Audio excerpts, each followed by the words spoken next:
Hello everyone and welcome. Today I have some more Bannerlord Online for you to watch. I'll be training up my army of Khuzait horse archers into a full army of Khan's guards. Like last time, today's audio will be Hell on Earth. This week we have Episode 5, Intervention.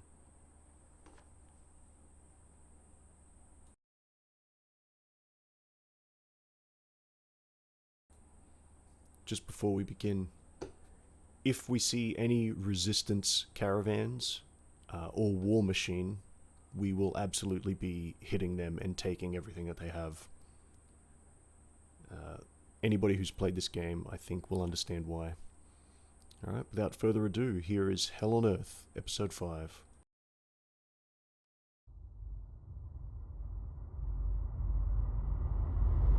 It's late April, 1622, and 18 months have passed since the disastrous defeat of the Protestant forces of Frederick V at White Mountain.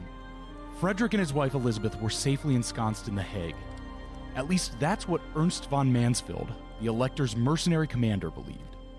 Mansfeld was busy at his camp in the Palatinate attempting to secure a better offer from Frederick's enemies to bring his army over to the imperial side, when suddenly, unexpectedly, Frederick V, who had slipped out of The Hague in disguise a few days earlier, appeared in camp, telling Mansfeld to ready his troops. The Elector had remarkably put together a new coalition to move on the Spanish forces still occupying northwestern Germany, including the young, scrappy, and impetuous Prince Christian of Brunswick and the older and wearier George Frederick, Margrave of Baden. One can imagine Mansfeld quickly unspooling some maps over his many letters asking, "How much is my army worth to you?" to various Catholic princes as Frederick strides into his tent with like a fake mustache and a wig on. The Margrave's troops were prepared to move northeast across the Neckar River to link up with Mansfeld. Prince Christian had been coming south, loaded with booty he had secured by melting down reliquaries from Catholic churches, and from ransom he had scared out of villagers, spreading letters marked "Fire, Fire, Blood, Blood" among the terrified peasants demanding money from them. The idea was to link the three armies, finally pay the goddamn troops with Christian's plunder, then turn and push the Spanish back into the Netherlands. The Margrave thought he could outrun the combined Spanish troops of Count Tilly and General Cordoba, but on May 6th, the two armies encountered each other at the village of Wimpfam and set up lines. Through the early morning, the two sides made indecisive attacks on each other, with the Margrave appearing to have the upper hand due to some well-placed and well-commanded artillery pieces, keeping the exhausted Spanish at bay. Just as the Spanish line seemed ready to break, an amazed and supposedly speechless from birth and until this moment Spanish soldier pointed to the sky and screamed, "Victory! Victory!" as the white, ghostly image of the Virgin Mary appeared above the Protestants, and their line began to waver and break. Now, what actually happened was that a random shot had managed to hit Margrave George Frederick's powder magazine, blowing his artillery up in a spectacular explosion and causing the disorder and eventual retreat of the Protestant line. The apparition of the Virgin was seen in the cloud of white smoke from the explosion drifting up in the sky. But it was a sign nonetheless. The holy cause would prevail, the Spanish would fight on, and the Protestants would retreat again. Elector Frederick should have known when enough was enough. He should have known to take a joint Anglo-Spanish offer to negotiate a settlement and restore him to the Palatinate. He should have known at White Mountain, and frankly, he should have known never to go to Bohemia in the first place. But the Elector was still very young, 25 at the time of Wimpfam. He was obstinate, sincere in his convictions, and basically kind of dumb. So he persisted. And between him and the Spanish keeping the conflict alive in the west, his cousin Maximilian of Bavaria's designs of the Palatinate from the south, and Ferdinand Habsburg's imperial designs from the east, this thing drags on. First one year, then another, until the other great powers in the region decided this nonsense had gone on long enough. These Germans were in a spiral of self-destructive behavior, and they needed someone to step in before they hurt themselves or someone around them. Now, it was time for an intervention.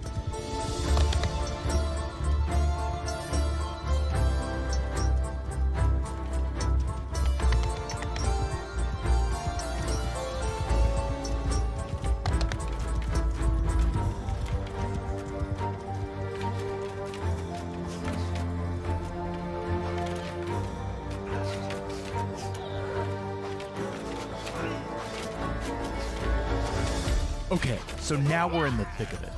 I will say at this point, it might be useful to review some of our players and where they're at and what they want. Because we've got Frederick and Mansfeld on the Protestant side versus Ferdinand and Maximilian and Tilly on the Imperial side as our main poles of power here. Matt, can you describe the state of play in this phase of our conflict, what we can roughly call the Palatinate campaign? So, the defeat of Frederick and the imperial occupation of Bohemia and the Palatinate left a number of enterprising princes and mercenaries with armies still in the field that had yet to be dealt with. We've already mentioned Mansfeld, George Frederick, the Margrave of Baden-Durlach, and Bentham Gabor of Transylvania.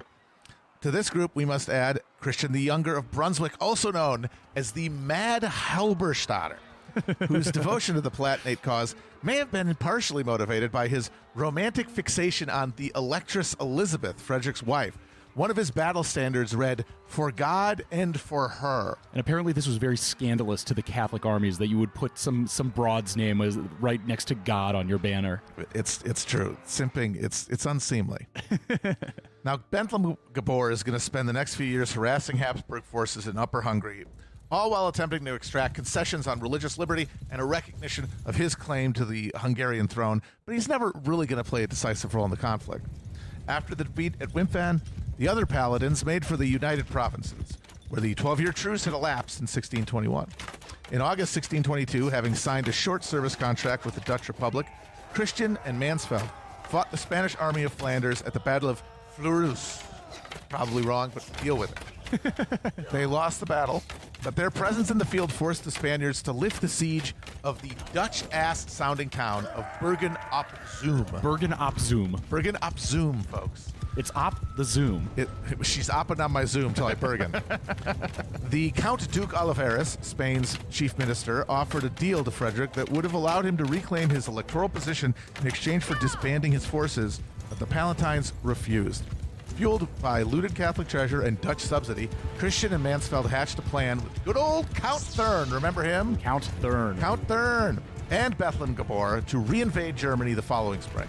But Tilly's Catholic League forces outmaneuvered them at every turn, and Mansfeld's chronically unpaid troops refused to move, leaving Christian force to retreat back to the Netherlands.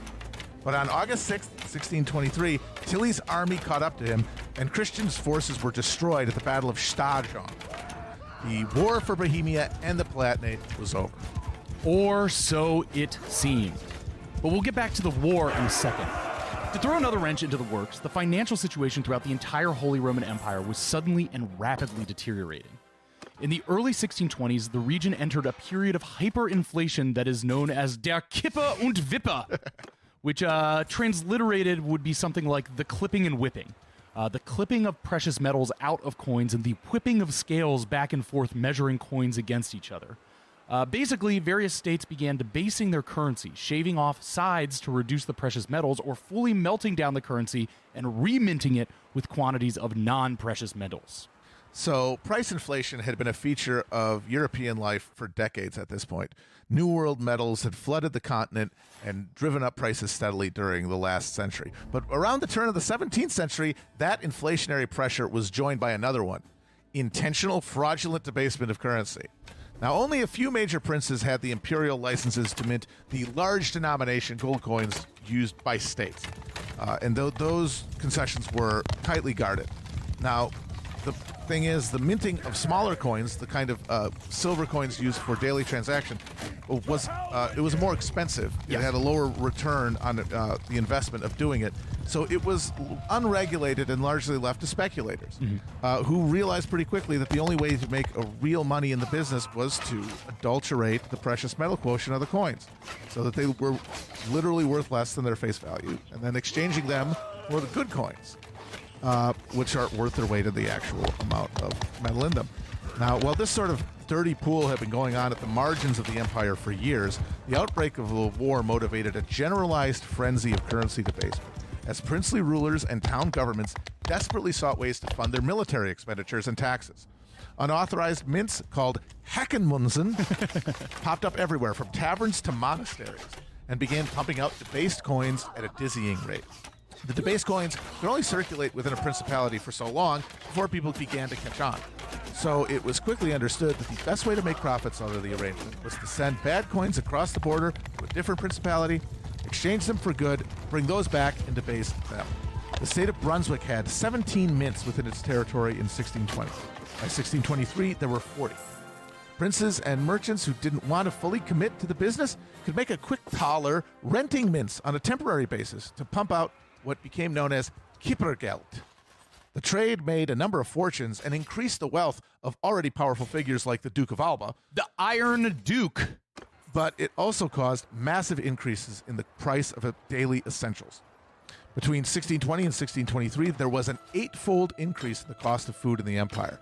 This hit urban workers who lacked access to their own cropland especially hard.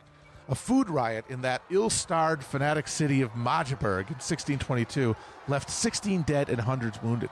In town streets, children would play with piles of worthless clipped coins. Eventually, the lack of good coins in circulation, real silver and gold was hoarded, caused the economic system to effectively shut down as merchants refused to accept currency they knew was worthless. In 1623, the most powerful princes of the empire arranged a fixing of an exchange rate to the Reichstaler that pushed the bad money out of the system. But the effects of what became known as the Kipper- und Wipperzeit, or Kipper and Whipper time, were enduring, especially for those who had used debased currency to purchase lands that had been confiscated from Bohemian rebels. Foreshadowing. So yes, you've got your coins that are, actually worth less than they are. All this land is for sale. You acquire a lot of it for a very little amount of actual money. Yeah, it's like getting in on the ground floor of crypto. Yes, yeah. Exactly. And this is running in the background of all this, and I want to link this to one of our main themes, which is, all these territories, principalities, struggling to make a state out of a hereditary dynasty. And one of the things that they need to learn to do, and are learning to do right now, is control their currency. Yeah, and it's also showing the truly destabilizing effect of the intensification of market forces emerging with the increase in the amount of currency, because it becomes this situation where everybody with money invests to make more, and it becomes a free-for-all that leaves the actual public destabilized to the point where the persistence of the imperial rule was threatened.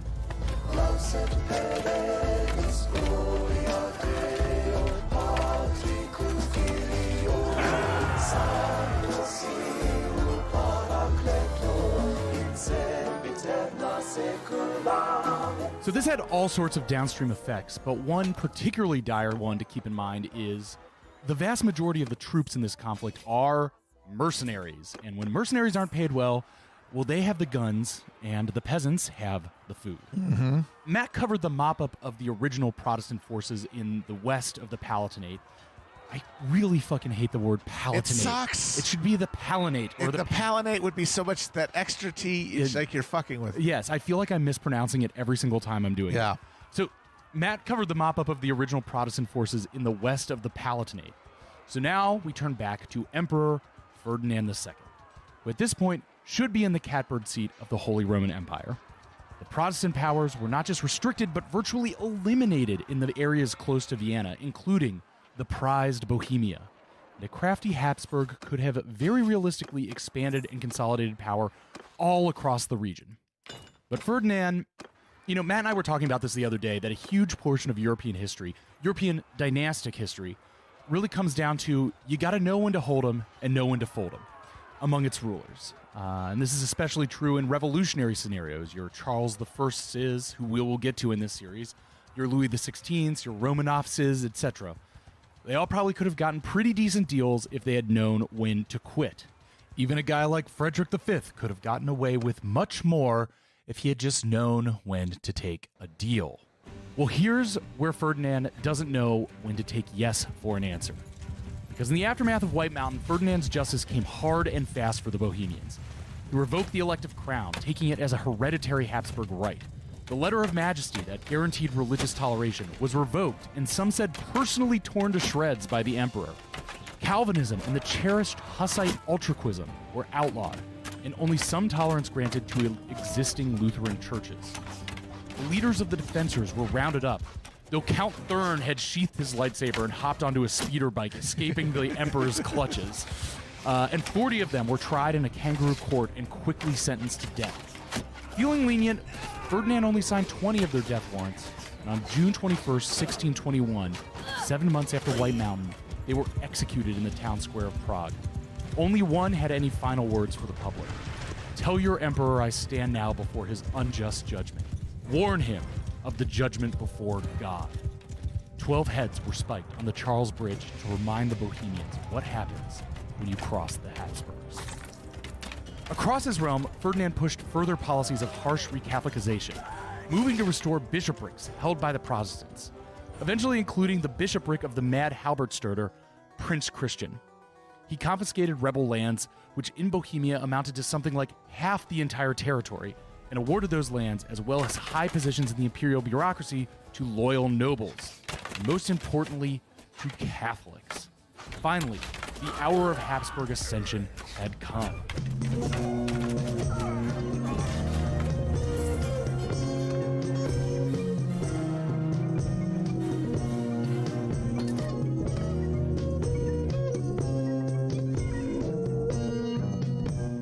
Before Ferdinand could carry out the great and holy work of returning the empire to the bosom of the one true faith, he had to honor his agreement with Maximilian, Duke of Bavaria. The emperor was fully aware that Maximilian had his own dynastic ambitions, and he had built up the Catholic League as a military force in order to pursue them. In the words of C.V. Wedgwood, Ferdinand genuinely believed that the Habsburg dynasty alone could restore Germany to the church, and that if the League endangered the stability of his dynasty, it endangered the welfare of Catholic Europe.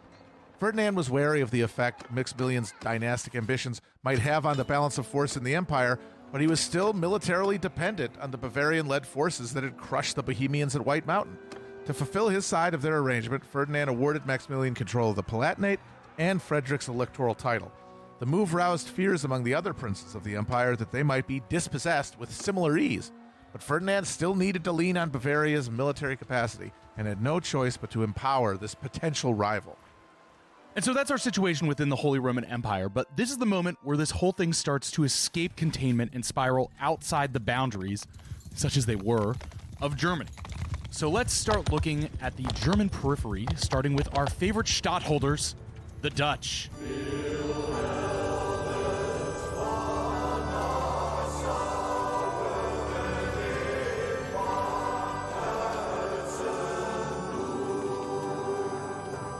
The 12 years truce expires in 1621. Despite some efforts to prolong it, as well as several moments of conflict where it seemed like it might collapse, the Spanish and Dutch resume hostilities on schedule. Someone presumably blew a whistle and they did a jump ball for who starts besieging who or something. During the truce, a political rift had developed among the Dutch along, you guessed it, theological lines. Remonstrance, an eddy of Calvinism that was slightly more laid back, found adherents among the well-to-do urban burghers, while the counter-remonstrants, also known as the Gomerists, preferred a more hardline Calvinism and were supported by the more common folk as well as the leading noble Maurice of Nassau. So a lot of terms there, but it's basically a microcosm of what we're seeing everywhere. The urban bourgeoisie is tacking to a reform religion, while the princely Maurice preferred stricter rules while asserting his noble prerogatives. So Matt, what's going on with the Dutch as the war resumes? The 12 Years' Truce of 1609 had not been universally popular among the Dutch. It had been negotiated by a guy named Johan van Oldenbarnevelt. Oldenbarnevelt. He was a civil servant. He was the advocate of Holland. And that was the richest and most populous of the United Provinces, and as such, the one that shouldered the largest share of costs associated with prosecuting the war with Spain. The Holland burghers that Oldenbarnevelt represented had a vested interest in peace, as the war not only bled their coffers in taxes, but hindered the trade networks that filled their coffers in the first place. The peace process had been predictably opposed by the Dutch military commander, the Stadtholder Maurice of Nassau, whose base of power rested in the army. The urgent need to regroup and rearm eventually secured the necessary support for the truce at the time, but as soon as the paper was signed, the question of its renewal became the fulcrum of Dutch politics. On one side were Oldenbarnevelt's burghers, for whom peace was good for business. On the other was Maurice and the army, as well as those who profited from supplying the army, farmers who'd grown used to high wartime food prices, and refugees from Flanders who sought a total victory over Spain that would secure the return of their lost property. Now, these folks being godly Calvinists all, there's no way that this conflict could possibly be waged on the basis of anything as crude as material interest.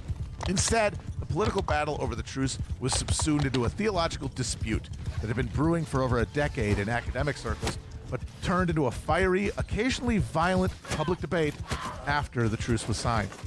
Jacobus Arminius, which is the Latinized name for Dutch guy Jacob Hermanzoon, as a professor of theology at the University of Leiden, had been publicly elaborating his disagreements with the Calvinist orthodoxy around predestination since 1587. After careful thought, Arminius had decided that Calvin's God, who branded the saved and damned at birth, had to be a villain, condemning as he did those who had yet to commit a sin. Arminius advanced the concept of salvation that emphasized free human choice to pursue God's favor through virtuous acts. His motto apparently was, "A good conscience is a paradise." Now, this scandalized Orthodox Dutch Reformed opinion and led to a series of public debates with a Calvinist firebrand theologian, Franciscus Gomarus. That's where the Gomarists come from. Yes. He himself was a refugee from Flanders, and he steadfastly defended predestination against the Arminian challenge. Arminius himself died in 1609, the same year the truce was signed, at which point the theological argument was overlain on top of the political schism between pro- and anti-truce forces. Oldenbarnevelt and the burghers of Holland embraced Arminianism, offering up a remonstrance, a challenge to the Reformed Church, elucidating their doctrinal disagreements. This became a vicious, years-long public war of words that sometimes spilled into actual war, with churches vandalized and preachers assailed at the pulpit. Maurice of Nassau, chief of the Gomarist Calvinists, painted the remonstrants as crypto-Catholics who sought the ultimate victory of Spain, and he used his military influence to replace remonstrant magistrates with Gomarists. After an abortive attempt by Holland to assert their independence from the rest of the provinces was crushed by Maurice's military forces in 1618, the victory of the Gomarists and the resumption of hostilities once the truce elapsed was assured. In August of 1618, Oldenbarnevelt and his top supporters were arrested and charged with crimes against the generality, which effectively meant arranging the 1609 truce in the first place. That fall, a Reformed Church synod met to decide the religious question at the city of Dort, inviting representatives from across the Calvinist world to decide the theological dispute. In May of 1619, two verdicts were read. Oldenbarnevelt was convicted and beheaded, and the synod affirmed the Gomarist view on predestination. We love the Dutch. The Gomarist triumph over remonstrance at the Synod of Dort is my new cellar door phrase. It's so good. You get so much good stuff with the Dutch. There's something called the hook and cod wars that happened in the medieval era. It's wonderful. So this is all very technical and maybe feels abstract, but yeah, this is all deeply ingrained Dutch history. Just this summer, I saw Oldenbarnevelt's walking stick, which is still on display in the Rijksmuseum in Amsterdam, a reminder of how they got here. But, it's just another version of these competing bases of power playing out in religious terms. We have the landed military aristocracy versus the developing urban bourgeois class. Yeah. And they're both taking a theological position to justify, yes, their material interests in politics. Precisely.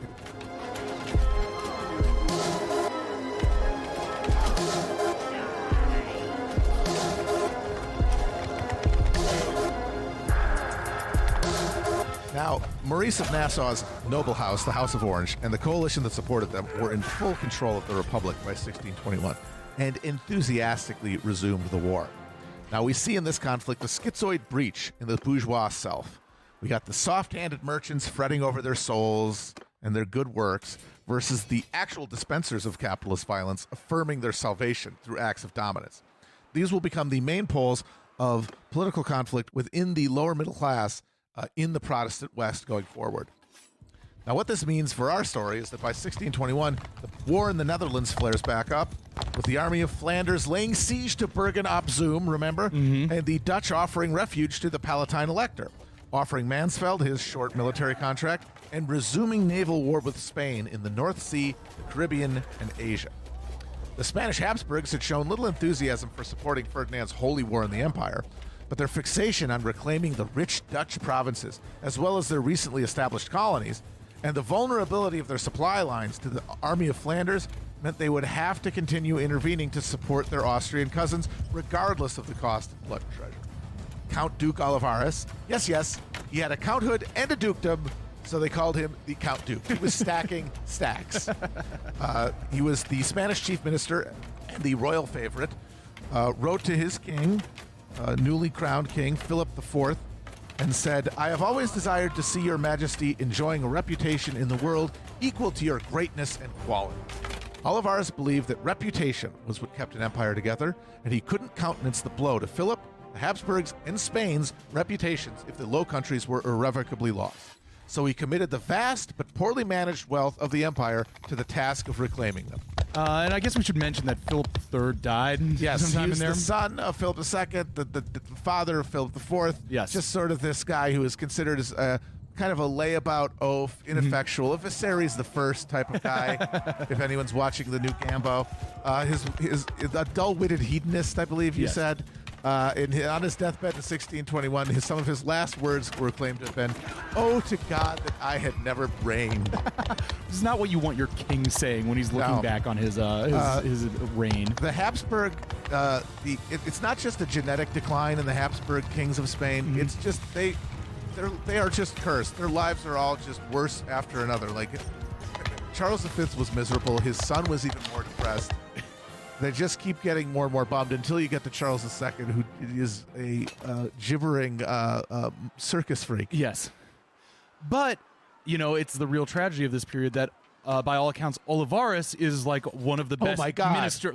most competent ministers in the continent. He is every day. He is doing what Philip II was capable of doing, which Yes. is micromanaging the empire. The problem was that there weren't the sinews of state to actually activate his will. Yes, so then again, you see this conflict brewing and evolution happening of two people who are both in power, a decadent king who's a bit of a waterhead and doesn't have any idea or interest in running the state that he is in charge of, and this hyper-competent minister who is trying to build a state but doesn't actually have the authority of the king. And both of them struggling to centralize a country that is run as by autonomous feudal lords. Yes. Like the Habsburg dynasty in Spain is powerful by the standards of Europe, but it is still this collection of powerful, autonomous, noble fiefdoms that were brought together to kick the Moors out, and which allowed for the formation of a single dynasty.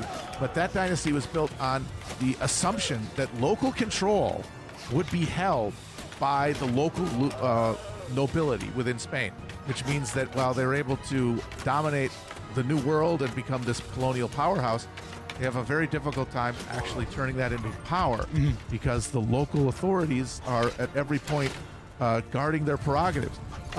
Olivares recognized this, and in this period, in 1625, he imposes something called the Union of Arms on Spain, which is a minimum requirement of military contribution to the armed forces.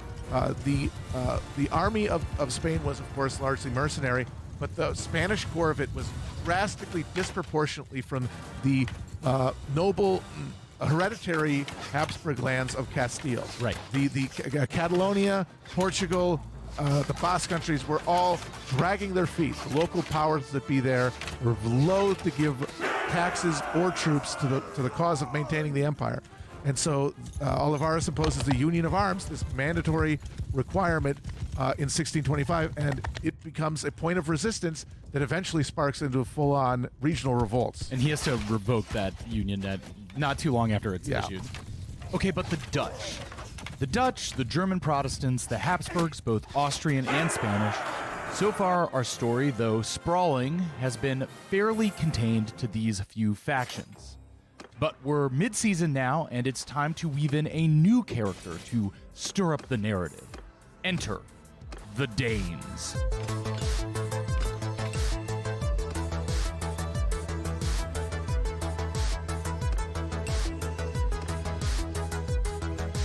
We mentioned in passing that among the insane complications of the Holy Roman Empire was that foreign rulers owned possessions in the empire outright. Such was the case with King Christian IV of Denmark, who's also the Duke of Holstein in Saxony, and of course, he was a Protestant. With Ferdinand's harsh recatholicization pushing up from the south and Spanish forces now virtually unopposed in the Palatinate, in 1625, Christian was elected the military commander of Lower Saxony, which is kind of the broad chunk of northern Germany between the United Provinces and the Danish peninsula. We'll get to more detail on the Danes in a minute, but their slow entanglement into the defenses of Lower Saxony is what will earn this period of the war its title, the Danish Intervention. Now, the totality of Ferdinand's victory to this point had finally given some Protestant powers that had been reluctant to commit to Frederick's Bohemian fiasco to finally start taking the Habsburg threat seriously. They desperately sought a champion to support and to defend them. The ideal Protestant military response would have been for Denmark and Sweden to join forces for an invasion that would rescue German freedom once and for all. Now, Swedish-Danish rivalry for power and revenue in the Baltic meant that neither state would consent to cooperate with, or perish the thought, submit to the orders of the other. And since the Swedes were occupied bloodily extracting themselves from a protracted war in the east with the Polish-Lithuanian Commonwealth, the banner of Christian IV of Denmark would become the standard that Protestant Europe rallied behind. Victory over the emperor would vault Denmark into the first rank of European powers. Subsidies and diplomatic support flowed from England, the Dutch Republic, Savoy, and France, while the northern German princes signaled support for a Danish intervention with the ostensible goal of protecting Protestant archbishoprics from being recatholicized. Building a sufficient military force was, as always, a struggle, and at first Christian was reliant on the cobbled-together forces of Count Mansfeld, who was still pinballing around Europe looking for supporters.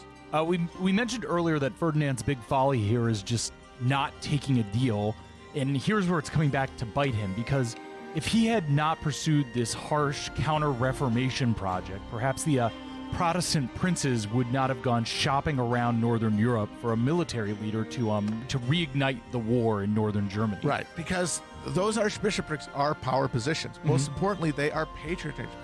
Yes. And effectively, the Reformation in Lutheran Germany had simply taken the prerogative of appointing church officials from the emperor and given it to the local princes. And that is a power to reproduce your influence, be it your families or your network of supporters, if you're a town that appoints your own archbishop. So that you would think that a Protestant archbishop would be a contradiction in terms, but it turns out that it has to exist as this point of power, this node of social control within the area. And, going back to when we were first talking about the Reformation, it's very funny that they're like, oh, we can finally read the Bible. We can make all our own decisions. All this bullshit that the Catholic Church has built up over the last 1,000 years is unholy. It's literally Satanism. Oh, but we'll still keep that office. We'll take that. Yeah, we got to have a guy to wave his hand over everybody. Yeah.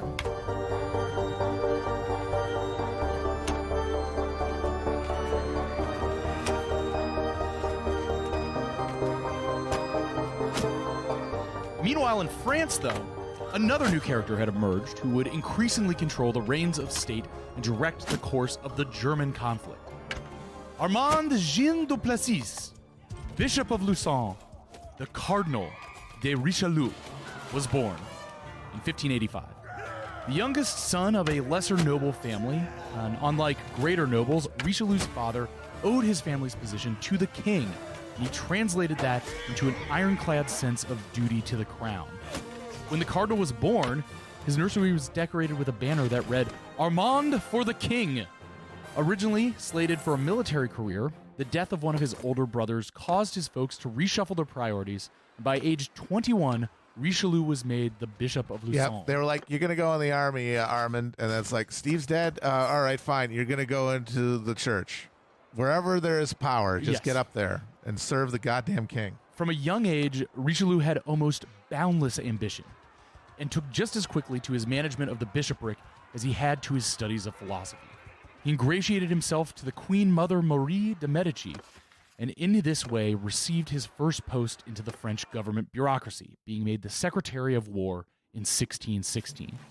From here, he slowly moved up posts, discarding his loyalty to Marie de Medici as her son, King Louis XIII, came of age, became his own man, and developed his own trust with the cardinal. And in 1625, Cardinal Richelieu was made first minister to Louis XIII. Richelieu was absolutely serious, driven, relentlessly thorough in business, but also refined, a man of fine culture, and he even fancied himself a poet. Kind of your ideal image of a French guy. Richelieu is one of the Frenchest men to ever live. He's mega French. And in that way, the thing you need to know about Richelieu is, to him, France was God, and God was France. The nation itself was the vehicle for the temporal advancement of divine will, and in Richelieu's cosmology, there could be no higher calling than promoting the prerogatives, security, and ultimate victory of France. Furthermore, the monarchy was the singular tool with which the French nation's politics expressed itself. And so, the consolidating and strengthening of the power of the monarchy, the single-minded pursuit of French interests, the championing of the will of God, these were all one and the same, and that philosophy would guide his seemingly cynical and theologically amorphous policies. Richelieu's sort of proto-nationalist Catholicism was the ideological structure buttressing the increasingly powerful French monarchy. It maintained the ecclesiastical structures of the Roman Church, which were crucial bulwarks of royal legitimacy, while permitting the pursuit of an irreligious foreign policy. This was a French tradition that went back to Francis I, allying with the Ottoman Turks to battle Charles V. The logic was straightforward. France's greatest rival for power on the continent was Habsburg Spain. Both were Catholic powers, but Richelieu and his allies believed only France possessed the capacity and the capability to effectively defend and advance the Catholic faith. Therefore, any and all actions that disadvantaged Spain were sanctioned by God. In this project, Richelieu had the support of the new Pope, Urban VIII, who also identified the Habsburgs as the most pressing threat to the continent and the Church. Coincidentally, Urban VIII, as ruler of the Papal States, had his own plans for territorial aggrandizement and papal independence on the Italian peninsula that conflicted with the Habsburg rule there. So Richelieu established France as the diplomatic and financial headquarters of the anti-Habsburg resistance. The armies were being mustered in Copenhagen, but the funds and alliances were being mustered in Paris. And so it came to pass that the fate of Frederick V and Christian of Anhalt's pan-European Protestant military union depended on the wealth and power of Catholic France. Never say God doesn't have a sense of humor. One of the reasons Richelieu had better success than Anhalt was that the English King James I had finally given up his nearly 10-year-long negotiation with Spain to marry his son and heir Charles to the Infanta Maria Anna, which had involved bitter political recriminations and a botched princely trip to Madrid. The princely trip to Madrid is very funny. This is King Charles the First and his buddy slash future minister, the Duke of Buckingham. Duke of Buckingham. It's very much like a Wedding Crashers deal. You can see Vince and Owen doing these roles. So Chucky and Bucky kind of take it upon themselves as James I is trying to negotiate this marriage. They're like, we're just going to go to Madrid and I'm going to seduce the princess and she's going to make romantic. Yes. It's a very dudes rock energy. It's like that freaking guy Shakespeare writes about. You go see the Shakespeare play when the lady talks to him on the balcony. I'll talk to him on the balcony. Bada bing, bada boom. We got to take a care. So they bring a bunch of like royal jewels. They're trying to slip out of London clandestinely, so they're literally like wearing fake mustaches, but everybody immediately clocks them because they're like trying to go in like rural ferries across the river, but they're acting like princes. Right, yeah, they're standing there, they're plumed and ruffled, and they're scented. It's like, don't mind me, I'm just a humble merchant here. Their fake beards are falling off. They're conspicuously overpaying everyone. They show up in Madrid. Everybody is just baffled as to what's going on, and they conspicuously fail to... they just hang around. They don't get any more... They get jerked around by the Habsburgs, and then they just go home in a huff. Yes. And then they're like... And then after that, James is like, fine, we'll fucking marry her to France. Enough of this. Yes. This is too much of a headache. I wanted to be the guy to fucking balance this all out, but you're just not... You're not meeting me here.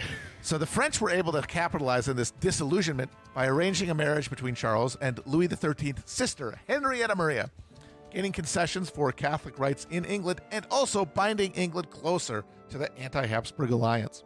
This and other diplomatic entreaties bear fruit when, in the words of Wedgwood, on June 10th, 1624, at Compagnon, the governments of France and the United Provinces signed a treaty of friendship. 5 days later, England entered the bond. On July 9th, the kings of Sweden and Denmark came to terms. On the 11th of France, Savoy and Venice agreed to joint intervention in the Val Thélin. On October 23rd, the Elector of Brandenburg allied himself with the United Provinces. On November 10th, Henrietta of France was betrothed to the Prince of Wales.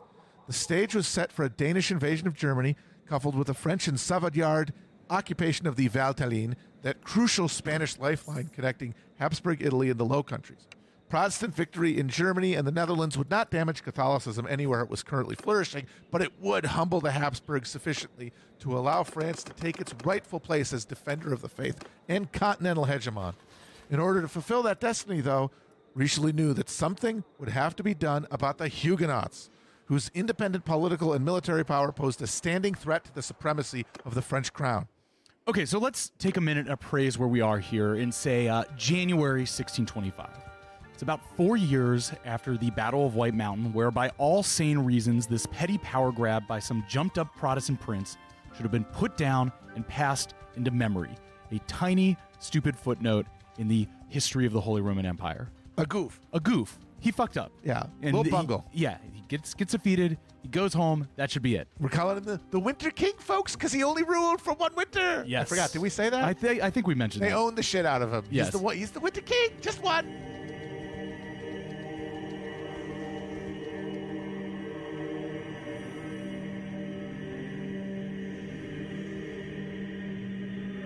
But now we have a continent-spanning cross-religious alliance with actual financing and operational strength ready to make a play into the heart of the empire, and an emperor in Ferdinand seemingly running out of allies and resources.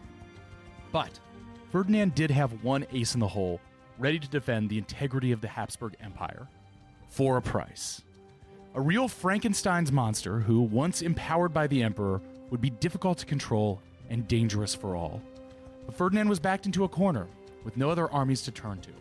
And so, in his desperation, we meet Albrecht Wenzel Eusebius von Wallenstein, who was born in 1583 in Bohemia, the son of lesser Protestant nobles, and orphaned at a young age.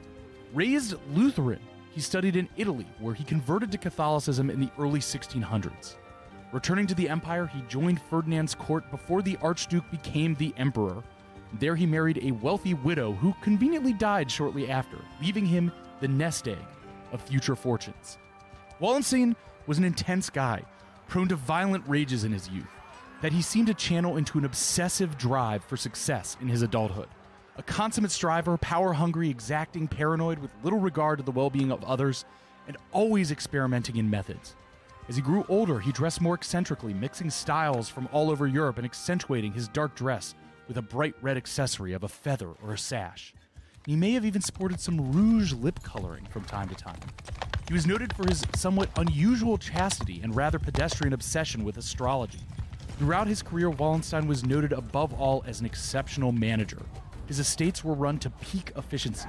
He encouraged industry in the towns, managed the storage and sale of excessive crops, even developed schools and hospitals for his peasants to keep them working at maximum capacity. And he would take these talents to the field as his military career grew. Wallenstein had deftly used the first phase of the war to massively increase his station, fielding armies and offering massive loans to the emperor, all while speculating on land and currency at the height of the Kippa und Wippa Zeit. And by the mid-1620s, he was one of the largest landowners in Bohemia, with a massive debt from the emperor.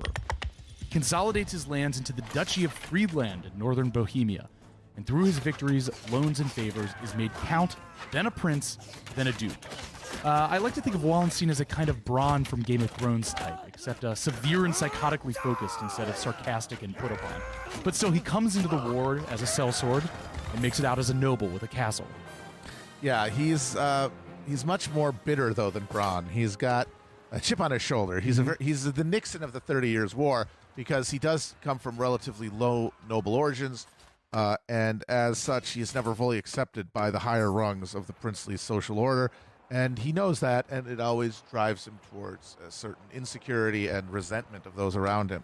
I think it's notable also that he is a convert to Catholicism, Yes. which is true of many of the most able and ambitious imperial officers and bureaucrats of the era. The real young money getters were the people who grew up conversant in the new market language of Protestant Europe, but recognized the potential for advancement and power that the Catholic imperial structure offered.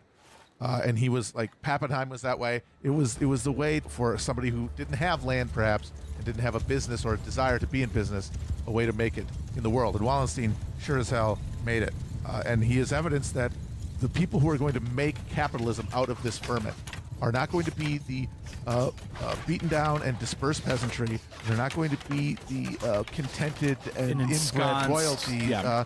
It's going to be the agitated middle strata, people who feel a fear of falling and also a desire to advance, resent all sides, and are driven by it. And so it's interesting that, yes, you find these people like Wallenstein who are fascinating because they are able to synthesize two sides of something. Yes. Born out of the Protestant world, he not only is able to move up in the imperial bureaucracy, but he's also a land speculator. Yep. He knows how to make the money move. He knows how to... He was one of the guys who bought a bunch of... cheap Bohemian confiscated land. Yep, with fucking... Fake money. He used Confederate money. He used fucking a bag of fucking Chuck E. Cheese tokens to buy half of Bohemia. Yes. That is a hustler. That's a young money getter. And so, in early 1625, lacking other alternatives, Ferdinand agrees to Wallenstein's offer to raise an army of 50,000 troops. If Ferdinand would pay their commissions, Wallenstein would keep them fed and supplied off the land and his wealth, rights to booty and plunder, and broad discretion for prosecuting the war. We'll be talking about Wallenstein for a bit, but he is one of the most fascinating characters in this whole story. The essential bridge between, as we were saying, the feudal lord and the capitalist entrepreneur. Now, Wallenstein was a ruthless operator with his eyes always fixed on the main chance. When news of the Bohemian revolt had first reached the infantry regiment he was stationed with in Moravia, the troops mutinied. Wallenstein immediately shot the major leading the mutiny, then led the remaining loyal troops on what amounted to an armed robbery of the Bohemian estate's treasury before making his way back to imperial territory. He was the last of the great mercenary captains who emerged with the downfall of aristocratic knightly combat and had been the dominant military force in the Italian wars. Now, by this period, most princes of Europe recognized the dangers of empowering the sort of independent operator who supposedly waged war on their behalf, but had their own private agendas. Right. But the Danish threat gave Ferdinand little choice, especially since only Wallenstein had a plan for financing the war. Of course, you might say, what about the Catholic League? Of course, the Catholic League is there, but Ferdinand is not, he does not have power if his military is commanded at the end of the day by Maximilian of Bavaria. He needs imperial military power projection. And that the only place he can find it is Wallenstein. Because he had harnessed all of these forces, these credit lines, leverage them to do upfront payments to get guys in the door, give them guns, give them the food to get them on campaign, and then let it take care of itself from there. Right. Now, once Wallenstein leveraged the proceedings of his states to get his army in the field, the war, in the words of Cato the Elder, would feed itself. Troops would extract the necessary food and supplies, known euphemistically as contributions, from the towns and villages they came into contact with, peacefully if possible, forcefully if necessary. Also the period when corporate doublespeak starts emerging into the vocabulary. No, these are contributions. These are contributions. Yeah, yes. There's a bayonet in your back, but you're given a contribution. Yeah. Now, Count Mansfield had actually pioneered this technique during his frantic zigzagging across Central Europe, but Wallenstein would refine it to a grim science. This would have a significant effect on the strategy of the war, as the goal moved from capturing specific objectives to parking your army in the enemy's territory until they'd stripped the place bare.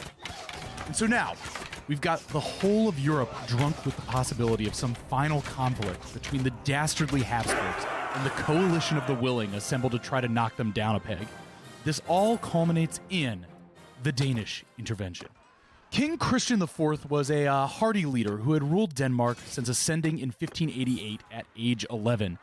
Both intellectual and brawny in that Scandinavian way. Karl Ove Knausgaard. Yes, exactly. He was a fan of exercise and drinking in equal measure. And his passion for women was strong enough that the number of Danish bastards became a bit of a joke on the continent. Christian was ambitious and competent, and perhaps his greatest fault was happening to rule at the same time as the even more ambitious and competent Gustavus Adolphus of Sweden, who we'll get more into next week. But as the anti-Habsburg coalition looked to the north for a leader who could push their prerogatives into Germany, at this moment in 1625, it's the Danish King Christian who fits the bill, as Gustavus decides to keep his fight up in Poland. God, it's just like There's so many Christians. so many Christians. We get it. You love Jesus. Christian Man. Anhold, whose story is mostly over. Prince Christian of Brunswick, who's still around but minor. He's the one with the horny God and her banner. Yeah. And now King Christian, who is the main character of the moment, but he is also horny because of all the bastards. Yeah. And then the rest of Germany is only like 5 names. Everybody's John, George, Frederick, Christian. It makes me wish that we had some Aidens or Masons or Logans in this story just to keep things straight. My kingdom for a Spencer.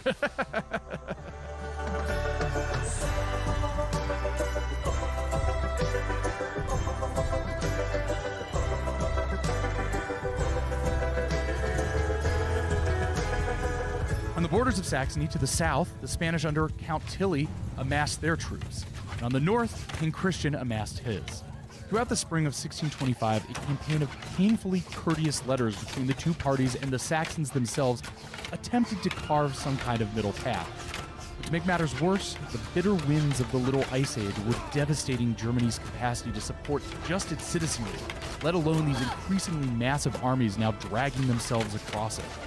It snowed as late as June, and a bout of plague flared up across Europe, taking a particularly hard toll on those armies. There's, of course, a Spanish army in the area as well, but again, his cousins are not, they have their own interests that are not always aligned with Germany's. Right. Also, they are laser focused on the Netherlands and very loath to give more troops than they absolutely have to help them in Germany. However, once again, when it came time for action, a coalition of Protestant forces is found to be wanting. What a shock. Promised funds from France and England failed to materialize, as in England, Parliament refused to grant the new King Charles revenues, and Richelieu in France was consumed with propping up the Dutch and checking the Spanish in Italy. Put a pin in Parliament refusing to grant King Charles funds, because that'll come back into play in a later episode. Indeed. Nevertheless, the king pressed forward with a trifold plan to check the Spanish and Imperials in northern Germany. Mansfeld would make contact with Wallenstein, then draw his forces to the east. Christian of Brunswick would outflank Tilly, then moved on to Hesse to link up with more Protestant allies there. King Christian would advance south and engage Tilly head-on, while Brunswick and Hesse hit him from the rear. An elegant strategy, if literally any of it had worked. Christian of Brunswick, who had never had much more than the brass balls of brave youth, immediately failed. His army was basically some Shanghaied peasants armed with iron rods, and when he got them to the border of Hesse, the Landgrave there pretty sensibly refused to take up arms against the Empire. Christian limped back to Brunswick and promptly died, reportedly of a giant parasitic worm. It would now be a god's turn to judge whether placing his name and her name on the same banner was an affront worthy of damnation. Mansfeld set out okay, but Wallenstein learned of his plan and sent a detachment to intercept. The two mercenary captains' armies met for the first time at Dessau Bridge on April 25th, 1626. And it's a classic instance of two professionals shaking hands at the intersection of their career arcs. Mansfeld, the seasoned veteran with his army he had now kept in the field for the better part of a decade, confidently orders his men to take the bridge. Wallenstein, with a brand new army and everything to prove, wisely places his shiny new artillery and hides his forces to conceal their numbers and wallops Mansfeld at the bridge. Later writing to Ferdinand, God gave me the good fortune to smite Mansfeld on the head. Mansfeld may have lost as many as half his men and began to beat it east, hoping to meet it up with, by God, is that Bethlen Gabor's music? Yes, the Protestants are again trying for a Hail Mary, hoping that Bethlen Gabor will Leroy Jenkins his ass into the heart of the Empire and relieve the pressure. This is some real Michael Mann shit with Mansfeld and Wallenstein. Yes. Professionals looking across the battlefield at each other and recognizing pain. Absolutely. Wallenstein split his forces from Tilly and gave chase to Mansfeld, fearing the dark might of the Hungarian horse lord. I mean, I'm exaggerating a little, but I'm trying to make Gabor sound spooky, and Wallenstein still wanted to deliver a fatal defeat to Mansfeld. This gave King Christian of Denmark the opportunity to make a decisive... Oh, he makes a decisive oopsie-daisy, because Christian moves his army south, making a play for the soft underbelly of Germany. Tilly, however, is able to get word to Wallenstein of the move, and Wallenstein sends a detachment to reinforce. Immediately spooked by this, Christian begins a retreat, and the Catholic forces are right on his heels. Tilly finally captures Christian's armies at Lutter, right in the center of North Germany. Here, in a decisive defeat on August 26, 1626, the Danish army was crushed. Their cannons captured, many of their troops taken prisoner, and the king himself fled north to the winter quarters in North Germany. Though it would be several years until an official peace, the Danish designs in Germany were effectively ended. And that's like, we're very technical there, but it's basically like the two armies meet in the center of Germany. Wallenstein chases Mansfeld east, and then King Christian just comes down to in the center of Germany, gets defeated once, and heads straight back north. Yeah, glass jaw situation. Yeah. They were not ready. They weren't ready for that smoke. Yes, they weren't ready exactly. for the heat. And Mansfeld was now left stranded in southern Poland, his underpaid army on the verge of mutiny. Bethlen Gabor, what a shock, defers on aiding the Protestants again, and now moved for peace with the emperor. Possibly looking for aid or allies or a new client, possibly among the Venetians or Turks, Mansfeld moved south. But in November he died, presumably of natural causes, outside of Sarajevo. His work had taken him in a massive arc around the empire, from Hungary to Bohemia to the Netherlands, on diplomatic missions to London and Paris, and now down through Poland and the Balkans. And he was finally buried in Split, in Croatia. Mansfeld was one of the craziest-ass white boys of the entire 30 Years' War. He would have thrived during the Italian Wars, playing both sides against the middle and piling up loot in the process. But at this point in history, the Protestant cause was just too poorly coordinated and underfunded, and the emperor was too stubbornly resistant to legitimizing a rebellion to really let him cook. He couldn't effectively play both sides because Ferdinand didn't play along the way that the city-states and powers in northern Italy did during the Italian Wars. Man, those guys, they were just able to play it like a fiddle. Yes. But here, Ferdinand wouldn't play along, and the Protestants never had enough money to keep his army happy.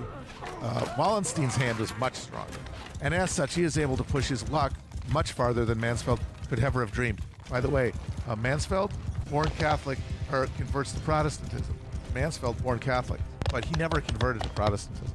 He never bothered. He never bothered? Yeah, but he worked pretty much exclusively for Protestants. But again, that's why he would have made a deal. Yes. See here? It really feels like there should be like a, in our fantasy version of this, there's got to be a diner scene between Mansfeld and Wallenstein. Absolutely, we need to see him. Where they're carving up a big bratwurst, on the, in the tavern outside Dessau Bridge. Somebody's playing on a giant flugelhorn right in their ears. Yes, exactly, and they're basically giving the "we're not so different, you and I" speech to each other. But Wallenstein's rise, while real, was already alienating powerful people in the empire. Now, because his tried and true method of fundraising and maintaining his troops' support was to reward officers with seized estates and stolen loot, which tended to piss off the previous owners of those estates and loot and make observing elites fear for their own estates and loot. With the overwhelming repulsion of Danish forces, the death of Mansfeld, the once again tattered and broken Protestant alliances, the war seemed to be winding down. Almost all of Germany, save the leaders of Mecklenburg on the Baltic coast and the fanatically Protestant city of Magdeburg on the Elbe, and of course the always obstinate but ever exiled Frederick V, who's still hanging out in The Hague saying, guys, we're going to go back and get the Palatinate back for me. Guys, could somebody please do this? But besides those three power centers, everyone else was either now at peace with or actively armed by the Empire. England had backed out of the Protestant alliance and was now threatening to make war with France, and France was in active peace negotiations with Spain. But the lands and people suffered. Still-raised armies leached wealth, food, and livelihood across the empire. Miserable harvests spread famine, disease ran rampant. In Austria, years of harsh recatholicization were beginning to show blowback. The wholesale destruction of church infrastructure, plus the demanding occupation of Maximilian of Bavaria and removal of an intervening layer of Protestant princes, had left the peasants dispossessed and alienated. And in 1626, over 15,000 peasants marching under black death's head banners with the words, "It must be," marched on Linz and defeated imperial forces several times before being dispersed. Other electors and princes were pleading with Ferdinand to rein in Wallenstein, but at this point, his machine was basically self-running. By early 1627, Wallenstein's army had swelled to almost 150,000 men. The emperor's debt to him worth north of 500,000 gulden. At the height of the last phase of the war, a plan had been discussed to use Wallenstein's army to stage an imperial takeover of one of the German Baltic states with the purpose of obtaining a shipbuilding port. The idea was to both extend Habsburg dominion into the Baltic and provide assistance for the Spanish naval war against the Dutch. Wallenstein was camped in Brandenburg, and in the spring of 1627 was ready to make his move on the Baltics. The Elector of Brandenburg, whose domain was already at the crossroads of Tilly's army, the rump of Mansfeld's army, and Sweden to the north, sent an envoy to beg Wallenstein to back off. The Generalissimo, who received the envoy in his bed, simply shoved his head under the pillows and refused to listen. What a drama queen. Wallenstein would spend the rest of the year spreading his armies across the north and pushing King Christian once and for all back up into Jutland.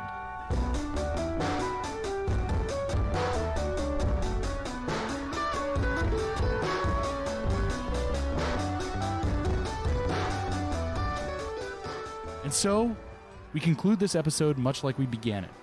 Ferdinand and the Catholics in the dominant position, but simply never knowing when to quit when they're ahead. So Ferdinand made Wallenstein the Duke of Mecklenburg, which was a provocation to the princes of the empire. They grudgingly voted to affirm Maximilian of Bavaria as an elector, but now the emperor was elevating jumped-up Bohemian mercenaries by personal fiat. Now, beyond snobbery, the princes had reason to fear this figure, who now commanded the largest army Germany had ever seen, held high imperial titles, and was on the precipice of commanding his own Baltic fleet. A Spanish ambassador noted the danger, writing, "The Duke is so powerful that one must almost be grateful to him for contenting himself with a land like Mecklenburg." Burn on Mecklenburg. The emperor, in his goodness, in spite of all his warnings, has given the Duke such power that one cannot fail to be anxious. While this is happening, Ferdinand is making his son, also named Ferdinand, thanks a lot, Ferdinand. Thanks a lot for keeping this simple, the first hereditary king of Bohemia, and he was pressuring the electors to confirm his son as the king of the Romans, which is a position that effectively makes you heir to the supposedly elected Holy Roman Empire. The spooked electors, encouraged by French diplomats, insisted that the emperor do something to curtail Wallenstein's power first. Wallenstein's position was undermined in July 1628 when his forces were repulsed trying to take the Hanseatic city of Stralsund. And just by the way, the defense of Stralsund was led in part by a Scotsman named Alexander Leslie, one of the many Scots serving as mercenaries in Germany at this time.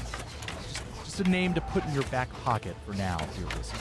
After that defeat, there would be no Baltic design, and in the aftermath, the city fathers of the city of Stralsund made a pact of mutual protection with Sweden, opening a door for a later Swedish entrance into the war.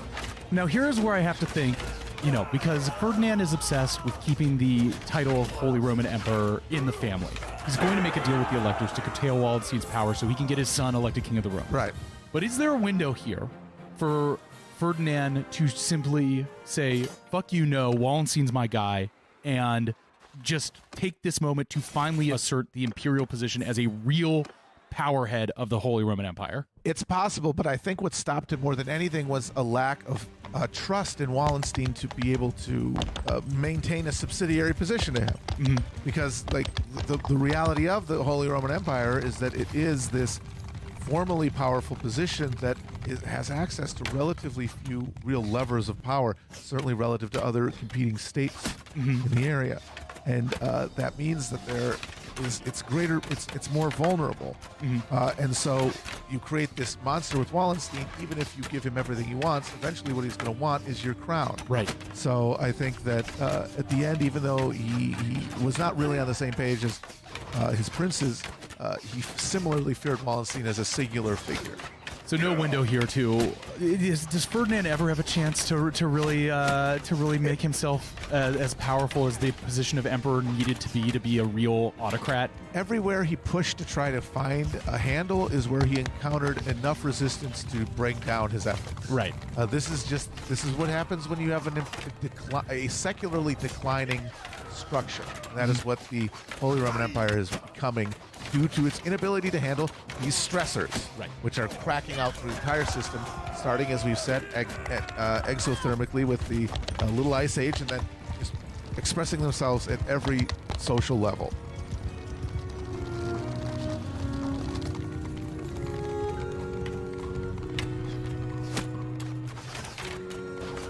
In 1629 and 1630, Ferdinand makes two important moves, one to assert his own power and one to please his princes.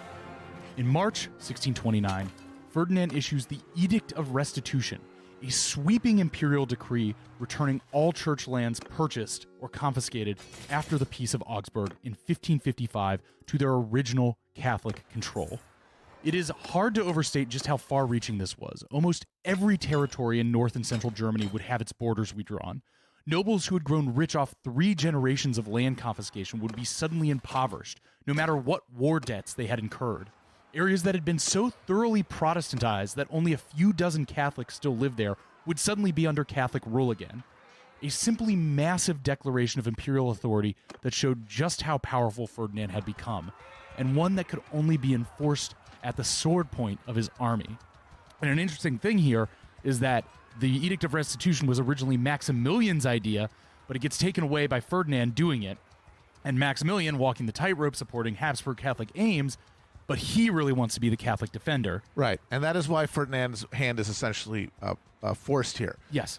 Because, as we said, he does not have sufficient faith in Wallenstein, and if that's the case, and he is going to pursue the Habsburg dynasty's interests, that means finding alternate sources of authority, and a counter-reformation that imposes an imperial Catholic Church within the empire that is a avenue for imperial authority to reassert itself, namely through offices, right? Staffing of bureaucracy, which is a genuine power center that can compete with princely authority and the demands of the towns. Because, again, there is no state structure yet, but there is a church structure that can fulfill functions of a state. And Maximilian, by the way, who is in diplomatic talks with France at this point. Right. They are negotiating treaties of mutual defense at this very moment.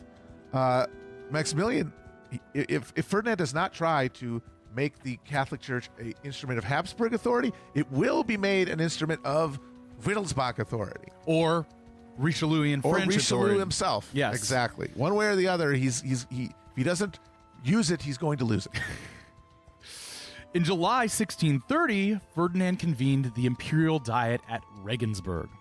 His chief aim was the confirmation of his son, again Ferdinand III, as King of the Romans, as well as securing military support for Spanish conflicts in Mantua, and as always against the Dutch. Ferdinand entered this meeting at the height of his power, but even then he could not break the solidarity engendered by the German liberties of the princes. The electors declared it was time for Wallenstein to go. And on the 13th of August at Regensburg, Wallenstein was relieved of his command. The Generalissimo relented without incident, retiring with his back held straight, going home to Bohemia. Hans de Witt, Wallenstein's banker, who had lent enormous sums to Wallenstein that were collateralized against the fruits of future conquest, didn't take it so well.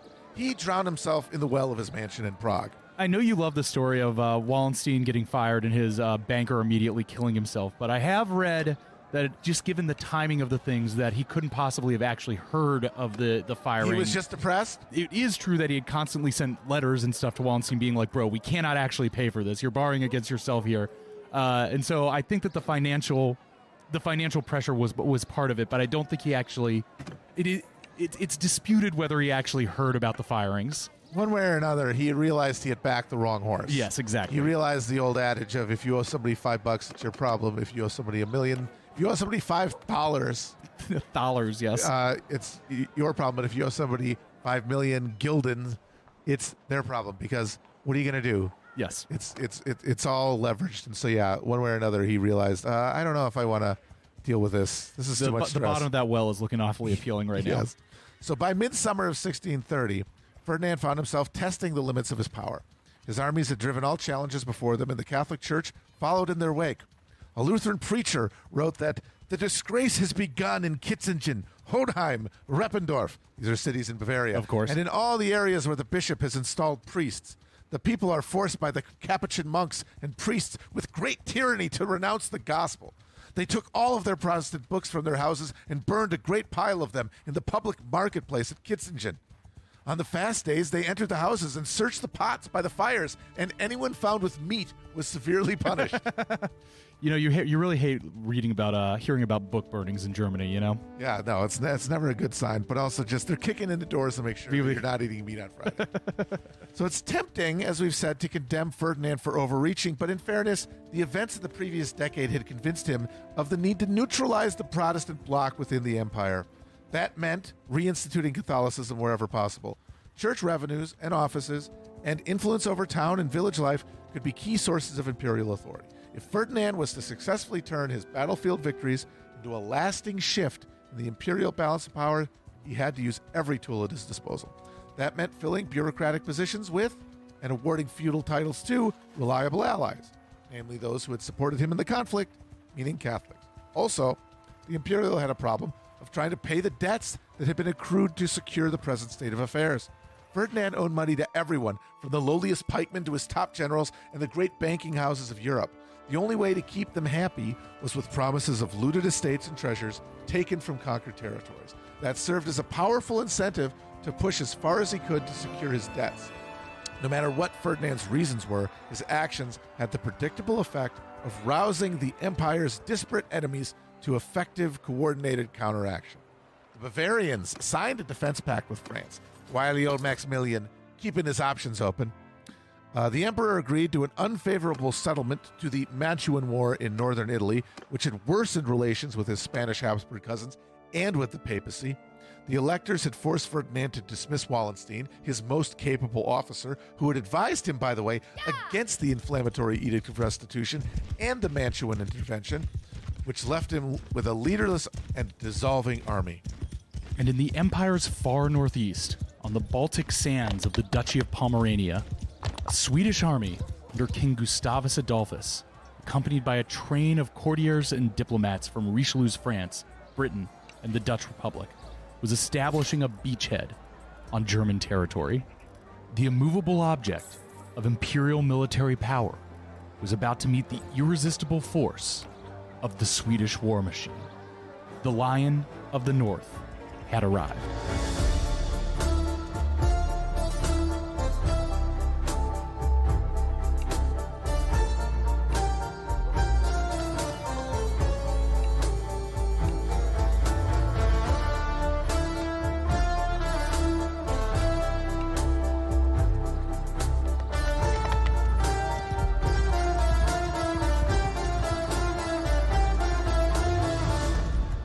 Hell on Earth is written by Matt Chrisman and Chris Wade. It's produced by me, Chris Wade, with editing from our co-producer, Nick Quaz. Show art and animation is from the great Ben Clarkson, and you can find a supplemental interactive atlas for the series by John White over at hellonearth.chapotraphouse.com. Our theme music is by Nick Diamonds, with additional music by Alessandro Takeshi, John Aarons, Tyrant King, Frederick Scarfone, and Austin Riley. Join us next week as Terror sets sail from Stockholm.